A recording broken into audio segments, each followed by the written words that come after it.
आपलं प्रोडक्ट आणि service fail होऊ नये किंवा लोकांनी ते जज करू नये. पण कुठलाही मोठा ब्रँड बघितला तुम्ही, तर त्यांचे जे इनिशियल प्रोडक्ट होते, ते काय तितके परफेक्ट नव्हते. Even if you talk about iPhone, the first iPhone इतका चांगला नव्हता, जो आत्ताचा iPhone आहे. त्यामुळे product development is a continuous process. Market कॅप्चरच्या अँगलनी तर स्पीड पाहिजे. सर्व्हिस इंडस्ट्रीचे गणित वेगळे असतात, प्रोडक्ट इंडस्ट्रीचे गणित वेगळे असतात. प्रोडक्ट इंडस्ट्रीमध्ये तर तुम्हाला फक्त तुमची डिपेंडन्सी असते मॅन्युफॅक्चरिंगवर. सर्व्हिस इंडस्ट्रीमध्ये तुमची डिपेंडन्सी असते तुमच्या टीमवर, आणि हल्ली तरी टेक्नॉलॉजी बऱ्यापैकी तुमचा रोल प्ले करते. स्पीड आणि परफेक्शन ना, हे बऱ्याच बिझनेसमध्ये वेगवेगळ्या डिपार्टमेंटमध्ये पण वेगवेगळं असू शकतं. म्हणजे स्केलेबिलिटी आपल्याला करायची आहे, तर नवीन मार्केटमध्ये ना परफेक्शन यायला वेळ लागेल, पण कॅप्चर करणं महत्वाचं आहे. ज्याने बिझनेस पहिल्यांदा सुरू केलेला आहे, त्याच्याकडे अनुभव नाही आहे बिझनेसचा, तर त्याला स्पीड आणि परफेक्शन अचीव्ह करण्यासाठी थोडा वेळ लागू शकतो किंवा जास्ती कष्ट लागू शकतील. पण एखादा एंटरप्रेन्योर ज्याने ऑलरेडी 4 एक्झिट केलेले असतात, त्याला रिसोर्स मॅनेजमेंट येतं. स्पीड जर तुम्हाला पाहिजे असेल ना परफेक्शन बरोबर, तर तुम्हाला रिसोर्स मॅनेजमेंट करता आलं पाहिजे. बिझनेस ओनरचा हट्ट हा असतो की my product should be completely perfect. पण इज द कस्टमर, तो कस्टमर तेवढा मागतोय का? बरेच लोक एक्सेसिव्हली परफेक्शनच्या नादेला लागून बर्बाद होऊन जातात. So perfection has to happen along the way. Product development, business development, process development, manpower development, your strategy development is an ongoing process. So business करताना ना 2 अप्रोच असू शकतात. एक, तुम्ही किती फास्ट बिझनेस करताय किंवा तुम्ही किती परफेक्ट बिझनेस करताय. बऱ्याचदा बिझनेस ओनर्स एखादं प्रोडक्ट किंवा सर्व्हिस डिझाईन करतात ना, तर खूप फास्ट करायचं की व्यवस्थित ते डिझाईन करून परफेक्ट करून नंतर लॉन्च करायचं, ह्याच्यामध्ये खूप वेळ जातो. आणि लोकांना कळत नाही की हे परफेक्ट करायला किती वेळ द्यायला हवा, कारण परफेक्शन हॅज नो लिमिट. तुम्ही परफेक्ट करतच जाऊ शकता. तर प्रोडक्ट किंवा सर्व्हिस परफेक्ट करून लॉन्च करायची असते की लॉन्च करायची आणि नंतर परफेक्ट करायची असते, ह्याच्यावर आपण बोलूया. What is your tech? Balance करावं लागतं, आणि वेगवेगळ्या बिझनेसचे वेगवेगळे नियम असतात. काही बिझनेसेसमध्ये तुम्ही जेवढ्या लवकर एक्सपांड करू शकता, तेवढं जास्त तुम्ही कस्टमर ॲक्विजिशन फास्ट करू शकता. काय बिझनेसला तुम्हाला वेळ लागतो. फॉर एक्झाम्पल सर्व्हिसेसमध्ये तुम्ही एक्सपांड फास्ट करणं फार कठीण असतं, कारण तुमची डिपेंडन्सी मॅनपॉवरवर असते. त्यांना ट्रेन करणं, त्यांना रिक्रूट करणं, त्यांना ट्रेन करणं, त्यांना रिटेन करणं, मग त्याला परत रिट्रेन करणं, ही प्रक्रिया प्रोसेस ओरिएंटेड असल्यामुळे त्याला वेळ लागतो. तर स्पीड पाहिजेच, परंतु अगोदर मी परफेक्शन करतो आणि करत जातो, तर मग त्याच्यामध्ये पूर्ण जग पुढे निघून जातं आणि तुम्ही मागे राहून जातात. तर you have to fine tune it in such a way. It is all about capability आणि कॅपॅसिटी बिल्डिंग. म्हणजे तुम्ही कॅपेबिलिटी आणि कॅपॅसिटी बिल्डिंग कसे करू शकता ना, त्याच्यावर या गोष्टी अवलंबून असतात. जर हे तुम्हाला बॅलन्स करता आलं ना, तर तुम्ही स्पीड पण मेंटेन करू शकता, ठेवू शकता, आणि तुम्ही परफेक्शन सुद्धा अचीव्ह करत जाऊ शकता. परंतु there is always going to be a mismatch, आणि त्या मिसमॅचला तुम्हाला बॅलन्स करता आलं पाहिजे. सो बऱ्याचदा हा माइंडसेटचा पण गेम असू शकतो की लोकांना आपलं प्रोडक्ट आणि सर्व्हिस फेल होऊ नये किंवा लोकांनी ते जज करू नये. पण कुठलाही मोठा ब्रँड बघितला तुम्ही, तर त्यांचे जे इनिशियल प्रोडक्ट होते, ते काय तितके परफेक्ट नव्हते. Even if you talk about iPhone, the first iPhone इतका चांगला नव्हता, जो आत्ताचा iPhone आहे. त्यामुळे product development is a continuous process. पण जर तुम्ही फास्ट एक्झिक्युशन केलं, तर you capture the whole market. आणि मार्केट नंतर कॅप्चर करणं अवघड होतं. सो फर्स्ट मोर ॲडव्हान्टेज घ्यायचा असेल, तर मला वाटतं स्पीड आणि improvement of the product service should go hand in hand. So market कॅप्चरच्या अँगलनी काय वाटतं तुम्हाला? मार्केट कॅप्चरच्या अँगलनी तर स्पीड पाहिजे. You really need to reach to your customer before your competition reaches him. परंतु मग तुमची ती क्षमता असली पाहिजे. सर्व्हिस इंडस्ट्रीचे गणित वेगळे असतात, प्रोडक्ट इंडस्ट्रीचे गणित वेगळे असतात. प्रोडक्ट इंडस्ट्रीमध्ये तर तुम्हाला फक्त तुमची डिपेंडन्सी असते मॅन्युफॅक्चरिंगवर. सर्व्हिस इंडस्ट्रीमध्ये तुमची डिपेंडन्सी असते तुमच्या टीमवर, आणि हल्ली तरी टेक्नॉलॉजी बऱ्यापैकी तुमचा रोल प्ले करते. So technology can really support you in a possibly in a great way. For example, आजच्या काळातल्या लोकांना, यंगस्टर्सना माहीत नसणार, पण आपल्या काळात आपण केबल टीव्ही पाहायचो घरी. तर ती केबल टीव्हीची रीच कितपर्यंत होती?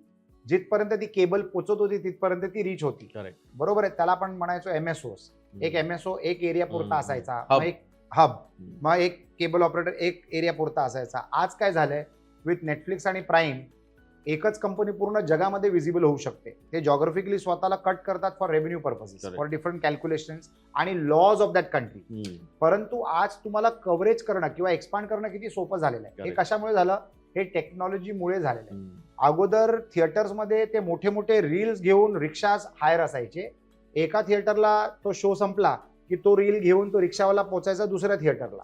म्हणजे असे अमुक रील असायचे आणि अमुक थिएटर्स ते रील चालवायचे. तर प्रत्येक शो मध्ये अर्ध्या तासाचा गॅप असायचा आणि त्या गॅपमध्ये ते पोचायचं. आज काय झालं, डिजिटलच्या मार्फत तुम्ही ते रिले करता. पेमेंट नाही दिली तर स्टॉप करता, पेमेंट दिली तर कंटिन्यू करता. पेड सर्व्हिस झालेली आहे ती. तर यंत्रणा चेंज झालेली आहे. तर आज तुम्हाला स्पीड करण्यासाठी भरपूर यंत्रणा अवेलेबल आहेत, पण अमुक बिझनेसेस असे असतात की जिथे जेवढी जरी टेक्नॉलॉजी डेव्हलप झाली तर तरी सुद्धा तुमची डिपेंडन्सी जी आहे ना ती लोकांवर आहे. ज्या बिझनेसेसमध्ये तुमचं हेवी डिपेंडन्सीज ऑन पीपल, अशा बिझनेसेसमध्ये स्पीड घेणं थोडं कठीण असतं. फॉर एक्झाम्पल रेस्टॉरंटचा business, because I am in the restaurant business also. रेस्टॉरंटच्या बिझनेसमध्ये अडचण आहे, कारण तुम्ही एका वर्षामध्ये 20 रेस्टॉरंट्स नाही चालू करू शकत. कारण एका रेस्टॉरंटला माझ्या ब्रँडसाठी, माझ्या टाईपच्या ब्रँडसाठी एका रेस्टॉरंटमध्ये साधारणतः प्रत्येक रेस्टॉरंटला 45 ते 50 लोक लागतात. तर 10 रेस्टॉरंट म्हणजे 500 लोक झाले. तर 500 लोकांना रिक्रूट करा, ट्रेन करा, फाईन ट्यून करा, ब्रँड इथं शिकवा, याला वेळ लागतो. तर ते शक्य नसतं. परंतु माझा दुसरा बिझनेस आहे बॉड ऍक्टिव्हचा. त्याच्यामध्ये आमची फॅक्टरी आहे माहीमला. तिथे आम्ही मॅन्युफॅक्चर करतो ॲथलीजर वेअर. तर माझा जर सेल वाढला किंवा माझा जर एरिया वाढला तर मला फक्त प्रोडक्शनच वाढवायचं आहे. आणि जर माझ्या प्रोडक्शनची कॅपॅसिटी जर संपली तर मी दुसऱ्याची कॅपॅसिटी हायर करू शकतो. I can hire from some other factory facility, आणि ते माझं क्वालिटी कंट्रोलच्या आधारे आम्ही ते प्रोडक्शन करून घेऊ शकतो. किंवा आमचा जो अगरबत्तीचा ब्रँड आहे Sugandhlok, it is a factory based product. Area वाढला, जॉग्राफी वाढला की प्रोडक्शन वाढवू शकतो आम्ही. तर तुम्ही कुठच्या बिझनेसमध्ये आहात त्याच्यावर तुमचं स्पीड आणि परफेक्शनच्या गोष्टी अवलंबून असू शकतात, डिपेंडन्सी असू शकते. So you will have to calculate on those aspects.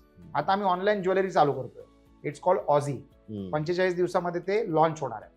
Online jewellery brand, जिथे आम्ही 14 कॅरेट, 9 कॅरेट, 14 कॅरेट, 18 कॅरेटची real gold jewellery with lab grown diamonds launch करतोय. आता ते फॅक्टरी आहे, त्याच्यामध्ये प्रोडक्ट परफेक्शन डे 1 पासून असणार, कारण डिझाईन डिफाईन्ड आहेत. आणि मला जर स्केल करायचं असेल, जसे ऑर्डर वाढत जातील तसं माझं प्रोडक्शन लेवल वाढत जाईल. तर you first do a recce of your own business, introspection of your own business, आणि मग त्याच्यानंतर तुम्ही ठरवा की ग्रोथ, स्पीड आणि परफेक्शन याला तुम्ही एका लाईनमध्ये कसं आणू शकता.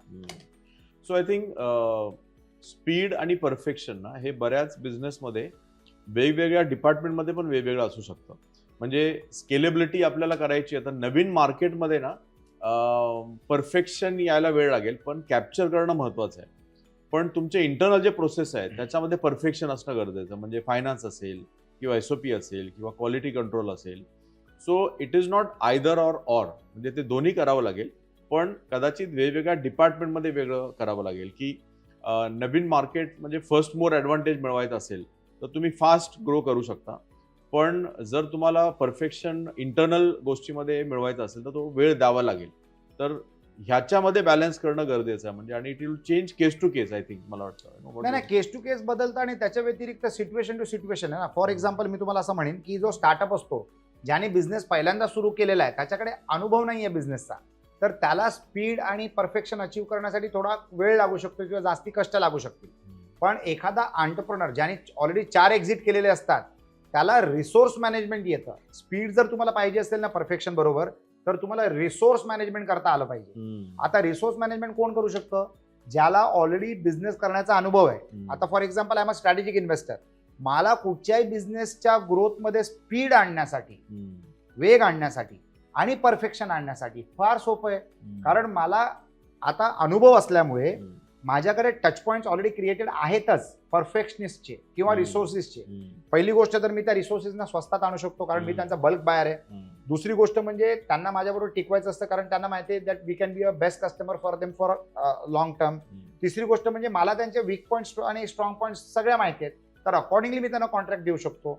तर स्पीड आणण्यासाठी तुम्हाला रिसोर्स मॅनेजमेंटची कला आली पाहिजे आणि ती कला एक अनुभवी माणूस, व्यक्ती फास्ट आणू शकतो rather than a new entrepreneur. तर बरेच नवीन एंटरप्रेनर्स काय करतात, अनुभवी लोकांना ऑनबोर्ड करतात आणि त्यांच्या अनुभवाच्या आधारे ते लोक वेग घेतात प्रगतीसाठी, ग्रोथ करण्यासाठी. तर it is all depends on how you plan your business. म्हणजे नवीन खेळाडू असला तरच तो यशस्वी होऊ शकेल किंवा त्याला स्पीड नाही मिळणार किंवा परफेक्शनला वेळ लागेल असं नाहीये. त्या नवीन खेळाडूंनी जर समजा एखाद्या अनुभवी माणसाला ऑनबोर्ड केलं तर he will win. It can be a partner or it can be an employee or it can be a collaboration. It depends on how the entrepreneur thinks. पण स्पीड आणि परफेक्शन हे तुम्ही दोघंही मॅच करून आणू शकता. आणि बऱ्याचदा ना प्रोडक्ट आपण जेव्हा परफेक्ट करायला जातो तर दॅट इज अ डिफरन्स की what is the acceptable quality आणि what is the perfect quality, याच्यामध्ये फरक असतो. बऱ्याचदा बिझनेस ओनरचा हट्ट हा असतो की my product should be completely perfect. पण इज द कस्टमर, तो कस्टमर तेवढा मागतोय का, म्हणजे कस्टमरची तेवढी गरज आहे का, हे समजून घ्यायला हवं. आणि कधी कधी तो बिझनेस ओनर ऑब्सेस होतो त्याच्या प्रोडक्टवर आणि तो बनवत राहतो आणि तोपर्यंत टाइम निघून जातो. त्यामुळे हे पण जज करायला हवं की कस्टमरला एक्झॅक्टली काय हवं आहे आणि किती हवं आहे, आणि आपला जो मार्केट सेगमेंट आहे, आपली जी कॉस्टिंग आहे, आपला जो टार्गेट ऑडियन्स आहे, त्याचं डेफिनेशन काय आहे क्वालिटीचं. म्हणजे we are making a customer centric product. म्हणजे प्रोडक्ट असं आहे की जे माझ्या कस्टमरला सॅटिस्फाय करू शकतं, ते बेस्ट त्याच्या पद्धतीने आहे. तो असा पण एक अप्रोच असायला हवा प्रोडक्ट डिझाईन करताना. 2013 ते 2012 ते 2020 मी दुबईमध्ये भरपूर बिझनेस केला आणि तिथे मला एक कंपनी आढळली. दे वर डेव्हलपिंग अ सॉफ्टवेअर कॉल्ड वाउचर स्काउट आणि त्याच्यामध्ये 5 स्टार हॉटेल्समध्ये, प्रीमियम स्पा सेंटर्समध्ये तुम्हाला 50% डिस्काउंट मिळायचं. तर दे वर बिल्डिंग दॅट सॉफ्टवेअर. हे मला आढळले 2016 मध्ये. आणि त्या व्यक्तीचं नाव होतं David. He was a Britisher. Funding मिळत होती त्याला त्याच्या लोकल पार्टनरकडनं, who was an Arabic family, Arab family. ते लोक फंडिंग करत होते. तर मी एक पाहिलं की हा व्यक्ती ऍडव्हर्टायझिंग लाईनीतला व्यक्ती होता. त्याने हे प्रोडक्ट्स, हा प्लॅटफॉर्म क्रिएट करायला सुरू केलेलं. तर तिथे मी बघतोय की हा डेव्हलपमेंट थांबवतच नाहीये. मला हे परफेक्शन करायचंय, ते परफेक्शन करायचंय. करता करता करता करता मी त्याला सांगायला लागलो की बाबा, म्हणजे तू 99 इयर्सच्या वयाच्या व्यक्तीला होमिओपॅथिक ट्रीटमेंट देऊ शकत नाही ना. ज्याला असर व्हायला 10 वर्ष लागतील तो टिकणार नाही. तर तू असं नको करूस, तू लॉन्च कर आणि तू परफेक्शन कर अलॉंग द वे. बरोबर आहे. तू तुझ्या प्लॅटफॉर्मला ताकद देण्याचं जे काम करायचं ना तुला, तर तो म्हणतो नाही. म्हणजे तो असा सांगायला लागला की मी अगोदर पूर्ण बिल्डिंग बांधणार आणि नंतर विकायला सुरू करणार. यू गेट मी. सांगायचं तात्पर्य म्हणजे ती कंपनी बुडली कारण जे कॉन्सेप्ट 1 वर्षात लॉन्च व्हायला पाहिजे ते कॉन्सेप्ट 4 वर्षानंतर लॉन्च झालं. जे कॉन्सेप्ट 2.5 कोटीमध्ये व्हायला पाहिजे होतं त्याला 30 कोटी रुपये लागले. Then it became so investment heavy की ते लोक कम्प्लीट बुडाले. त्याच्यानंतर पॅन्डेमिक आलं आणि आजच्या तारखेला ते म्हणजे कुबडीवर चालतंय. म्हणजे there is the expenses are still more than the revenue. तर आता तो धंदा कशावर चालतोय? रेव्हेन्यूवर चालत नाहीये, नवीन शेअर होल्डर्स आणि इन्व्हेस्टरच्या पैशावर चालतोय, बर्निंगवर चालतोय. तर it is never going to see the light of the day. दुसरा एक्झाम्पल मी देतो. गोरेगावमध्ये एक डेव्हलपर होता. त्याने असा विचार केला की मी पूर्ण बिल्डिंग बांधणार आणि नंतरच विकायला सुरू करणार. आणि त्याची बिल्डिंग कधी विकली गेलीच नाही. का म्हणून? Because I am a real estate developer also. Customer असा विचार करतो की जर सप्लाय जास्ती असली ना तर मी आरामात घेईन. दुसरी गोष्ट, अरे कोणीच घेतलं नाही म्हणजे याच्यात काहीतरी प्रॉब्लेम आहे. तिसरी गोष्ट, लोकांना जे विकत घ्यायचं असतं त्याचं एक परसेप्शन असतं. जेव्हा एक बिल्डिंग बांधत जाते ना तेव्हा लोक असा विचार करतात की हे असं असणार, हे तसं असणार. त्यांना क्लिअर पिक्चर नसतो. ते एका परसेप्शनवर बुकिंग करतात. प्रोजेक्ट पूर्ण झाल्यानंतर ना त्यांना असं वाटतं की नाही हे माझ्यासाठी बरोबर नाही. मला वाटतं तो जो नवीन प्रोजेक्ट बनतो ना तो मला मॅच करू शकेल माझ्या रिक्वायरमेंट, मी तिकडे बुकिंग करतो. कारण सगळंच चित्र त्यांना क्लिअर दिसायला लागलं आणि शेवटपर्यंत त्या बिल्डिंगमध्ये माल विकलाच गेला नाही. नंतर त्या डेव्हलपरला तो सगळा माल एकदम डिस्ट्रेस व्हॅल्यूवर विकावा लागला. अगोदर त्यांनी भाड्यावर चढवलं. भाड्यावर चढवल्यानंतर त्या भाड्याच्या लोकांनी त्या प्रॉपर्टीची बँड वाजवून टाकली. So the devaluation happen. आणि मग त्यांनी डेस्परेट सेल्समध्ये फालतू फिगर्सवर त्यांना तो माल विकावा लागला आणि त्याला तोटा झाला त्या प्रोजेक्टला. Lots of our decisions of perfection की मी अशी बांधणार तशी बांधणार. त्याला नाव पण इंटरनॅशनल दिलेलं त्या बिल्डिंगला आणि ती बिल्डिंग विकलीच नाही गेली. Because he wanted to perfect the product आणि he thought it will be the best product in that whole area and then I will sell. It never happen. तर you cannot get engrossed by the word perfection. बरेच लोक excessively परफेक्शनच्या नादेला लागून बर्बाद होऊन जातात. So perfection has to happen along the way. Product development, business development, process development, manpower development, your strategy development is an ongoing process. आपण कधीच म्हणू शकत नाही की नाव this is the best product, Correct. याच्यापेक्षा चांगला नाही. That is not the market. The market needs to evolve every single day. तर परफेक्शनच्या चक्रात पडू नका. कस्टमरला व्हॅल्यू क्रिएशन झालंच पाहिजे, पण आज मी त्याला परफेक्ट करणार नंतरच विकणार असं करू नका. You just go along the way. Your value creation has to keep happening. कस्टमरला फायदा झाला पाहिजे, पण you keep improving it along the way and then achieve speed for the growth of the business. हे माझं सुझाव आहे, out of my personal experiences. तुम्ही याच्यामध्ये तोडमरोड करून कसं तुमच्यासाठी फिटमेंट बनवू शकता, फॉर्म्युला बनवू शकता, हे तुमच्यावर अवलंबून आहे. परंतु थिंक ऑन दिस आणि then do it. So I do personal coaching, business coaching, आणि त्याच्यामध्ये एव्हरी बिझनेस डिसिजन ना we look from the psychology point of view. म्हणजे ह्याच्यामध्ये मानसशास्त्र काय आहे किंवा त्या उद्योजकाची मानसिकता काय आहे. तर जो खूप प्रोडक्टवर काम करतो ना, त्याला खरं तर फिअर ऑफ फेल्युअर असतं, की माझं प्रोडक्ट मार्केटमध्ये आलं तर लोक मला काय म्हणतील, जज करतील, मला ब्लेम करतील किंवा मला ॲनालाइज करतील. हा फिअर असतो त्याच्यामध्ये, म्हणून तो करतो. आणि जो अजिबात प्लॅनिंग करत नाही आणि फक्त स्प्रेड करत असतो, त्याला ओव्हर कॉन्फिडन्स असतो की अरे पुढचं पुढे बघू, आपण आत्ता आपण सुरू करून टाकू. तर हे दोन्ही कॉल आहेत ना, हे कदाचित त्या माइंडसेटमधून येतात की तो बिझनेस ओनर कसा डिसिजन करतोय. आणि business owner should have the balanced mindset. म्हणजे त्यांनी काही ठिकाणी स्पीड पण घेतला पाहिजे आणि काही ठिकाणी त्यांनी प्रोडक्ट डेव्हलपमेंट पण चांगली करायला हवी. तर हा माइंडसेटचा अँगल किती महत्वाचा असतो ह्या approach. It is all about mindset. आणि वेगवेगळ्या क्षेत्रामध्ये वेगवेगळे फॉर्म्युला असतात फॉर परफेक्शन आणि स्पीड. आता मूव्ही इंडस्ट्रीमध्ये जर तुम्ही बघितला तर काही लोक 30 दिवसात पिक्चर शूट करून टाकतात, काही लोक 60 दिवसात करतात, काही लोक 5 वर्षात पण पूर्ण करत नाही, काही लोकांची पिक्चर 20 वर्षापासून अडकलेले आहेत. करेक्ट. म्हणजे तो हिरो म्हातारा झालाय आता. म्हणजे आता तुम्ही त्याला तरुण दाखवूच शकत नाही, कारण एवढा वेळ गेलेला आहे आणि तो कॉन्सेप्ट पण गंजून जातो ना, दुसरे लोक काहीतरी बनवून टाकतात. तर you really need to be cautious about all this. आणि ह्या सगळ्या गोष्टी आहेत ना माइंडसेटच्या असतात. ॲज अ स्ट्रॅटेजिक इन्व्हेस्टर मी सुद्धा अनेक उद्योगांमध्ये मी इन्व्हेस्ट केलेले आहेत. तर मला परफेक्शनवाले एंटरप्रेनर्स पण भेटतात. काही लोकांना मी अगोदरच नाकारतो, काही लोक मला त्यांच्याबरोबर इन्व्हॉल्व झाल्यानंतर शिकवतात की तू चूक केलीस, मला का निवडलंस, तू चूक केलीस. तर ते माझं ट्युशन आहे, काही माहित आहेत मला. तर परफेक्शनच्या भानगडीमध्ये पैसा एवढा खर्च होतो, वेळ एवढा खर्च होतो की ती मार्केटची ती ऑपॉर्च्युनिटीज निघून जाते. तर perfection is good, but it should be along the way and customer funded. It cannot be share holder funded, it cannot be investor funded all the time. जर तसं करायला गेला ना तर बिझनेस बिकम्स कॅपिटल हेवी. मग ते recovery करण्याच्या स्ट्रेसमध्ये तुम्ही फेल होता. So you really need to balance this out very very well. आणि काही लोकांना तुम्ही नाही शिकवू शकत. म्हणजे काही लोक बिझनेसमध्ये असे असतात ना, ते बदकासारखे असतात. महिनाभर पाण्यात राहिल्यानंतर सुद्धा बाहेर काढलं की ते सुकेच असतात. मग अशांना तुम्ही काय करणार? अशांना तुम्ही काहीच करू शकत नाही. मग तुम्ही ओले असता नेहमी घामाने की पैसे लागलेत पण रेव्हेन्यू येत नाहीये. So you really need to learn from this various expenses. आणि दुसरी गोष्ट आहे ना, you need to have a learning mindset. माझ्या क्षेत्रामध्ये माझ्याशी जास्ती यशस्वी उद्योजक जो आहे तो कशामुळे सक्सेसफुल आहे, त्याच्यामध्ये काहीतरी वेगळ्या क्वालिटीज असतील ना, म्हणून तो यशस्वी आहे. तो पण परफेक्शनिस्ट आहे, त्याला पण स्पीड हवे, पण तो कशा पद्धतीने करतोय ज्याच्यामुळे तो फायदेशीर ठरतोय, त्याची व्हॅल्युएशन वाढते, लोक त्याच्या मागे पडतात इन्व्हेस्ट करण्यासाठी, पण तो घेत नाही इन्व्हेस्टमेंट. ह्याचं तुम्ही गणित करू शकता. ट्रेनर्स आणि teachers are all around you. You just need to have a learning mindset. आणि शिकणं कमीपणा नसतो. काय काय उद्योजकांना काय वाटतं की आपला इन्व्हेस्टर आपल्याला जास्तीच शिकवायचा प्रयत्न करतोय, मला नाही शिकायचं. काय काय लोक म्हणतात माझं कॉम्पिटिशन मला काय शिकवणार, तेच माझ्याकडे शिकतायत.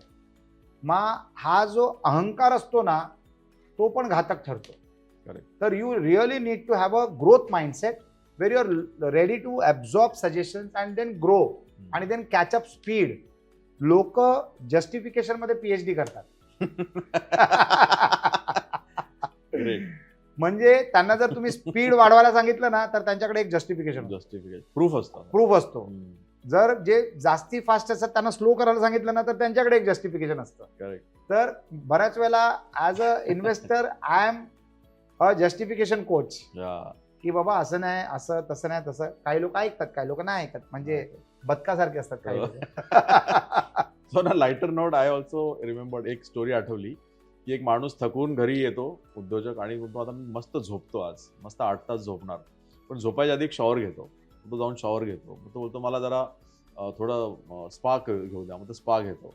मग तो बोलतो मी जरा अगरबत्ती लावतो. असं करत करत सकाळ होते. So perfectionism loses the purpose. पर्पजच आपला बिझनेस का सुरू केलाय आपण, की आपल्याला बिझनेसमध्ये पैसे कमवायचे आहेत. पण तुम्ही परफेक्ट करत राहिलात ना, तर तो बिझनेसचा पर्पजच फेल होऊन जातो. That is the approach. पण आय थिंक मला परत वाटतं की सगळे बिझनेस डिसिजन्स, सगळे बिझनेस अप्रोचेस हे माइंडसेटमधून येतात.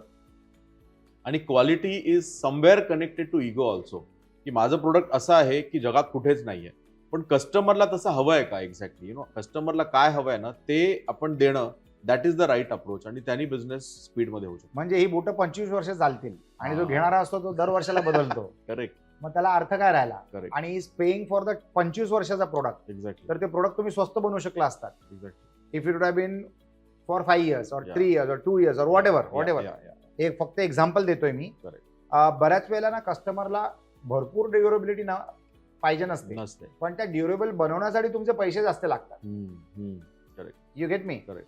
बरेच हुशार सेल्समन जे असतात ना दुकानात, ते तुम्हाला सगळे प्रोडक्ट देतात की ये 10,000 रुपये का है 2 साल चलेगा, ये 25,000 रुपये का है 5 साल चलेगा, ये 50,000 रुपये का है आपके बाद भी चलेगा. करेक्ट. तर तुम्ही असं म्हणजे मार्केट वेगळं आहे. म्हणजे तुमचं logic of perfection might not be the logic of the customer.